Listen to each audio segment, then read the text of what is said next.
നമസ്കാരം, ജാഗ്രത ന്യൂസിലേക്ക് സ്വാഗതം. നിങ്ങളുടെ മുന്നിലേക്ക് എത്തുന്നത് വ്യാജ വാർത്തകളാണോ എന്ന് തിരിച്ചറിയേണ്ടേ? അതിനുള്ള എളുപ്പമാർഗം ഇതാ. വാട്സപ്പ് അടക്കമുള്ള സോഷ്യൽ മീഡിയ പ്ലാറ്റ്ഫോമുകളിൽ വരുന്ന വാർത്തകൾ പലതും ശരിയാണോ എന്ന് ഉറപ്പാക്കേണ്ടത് ആവശ്യമാണ്.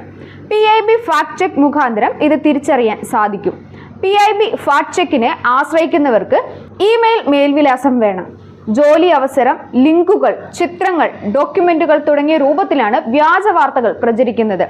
വ്യാജ വാർത്തകൾ തിരിച്ചറിയുന്നതിന് ആദ്യം PIB ഫാക്ട് ചെക്ക് പോർട്ടൽ തുറക്കുക, ഭാഷ തിരഞ്ഞെടുക്കുക, ഇമെയിൽ മേൽവിലാസം നൽകുക, ശേഷം ക്യാപ്ച നൽകുക, സബ്മിറ്റ് ബട്ടൺ അമർത്തുക, OTPക്കായി ഇമെയിൽ നോക്കുക, തുടർന്ന് OTP നൽകുക, പേര്, മേൽവിലാസം അടക്കമുള്ള വിവരങ്ങൾ നൽകി ഫോം പൂരിപ്പിക്കുക.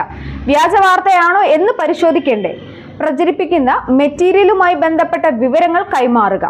ഒറിജിനൽ ന്യൂസ് കോപ്പിയുടെ ടെക്സ്റ്റ്, ചിത്രങ്ങൾ, വീഡിയോകൾ, ഓഡിയോ ക്ലിപ്പ് എന്നിവ മെറ്റീരിയലുകളും അപ്ലോഡ് ചെയ്യുക.